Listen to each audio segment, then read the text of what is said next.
আমি কেউর করতে বাবা জীবনে করি না, ওর বাহকের ক্ষতি করছে না, মানুষের সাহায্য করছে কিনা বাবা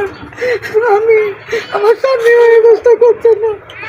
আমি এমনি যে হেলমেট কালি করছি পুরো হয়েছে, আমি কেউ বাবার কাছে আনা দিই না, আমি একটু খাই আমার হুমকি দে আমি রাস্তাঘাটে বাইরে আমার গাড়ির তলে ফেলাই একটারে মারছি আরেকটারে মারবা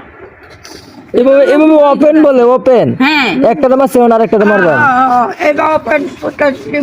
ওপেন আমার আমি তো রাত্রে বাজারে যাই সন্ধ্যের সময় বাজারে যাইতে পারি নাই তারা এনে পথে গাড়ি আমার আটকায় কি বাজে চলন বাবা আমার এক ছেলে মেয়ে আছে ওপেন যে আপনারা ট্রেড দেয় বা হুমকি দেয় এরকম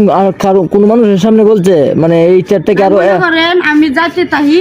রাস্তার তাহে তাকে তারা আমার হুমকি দেয় যে লুকটি তার লগে হেঁটে তো আমার লগে হইতো না আমার লগে লুক লাগবো আমার লগে তো আমি লুক লয়ে যাই না আমি আল্লাহ যাই তারা আপনার ইশারা ইঙ্গিতে বোঝাই একটা মারছে আরেকটা মারে ইশারা ইঙ্গিত বোঝায় না। আচ্ছা আপনারা একটু ভিডিওটা শেয়ার করে দিবেন আর আপনাদের মতামত একটু কমেন্ট বক্সে জানাবেন।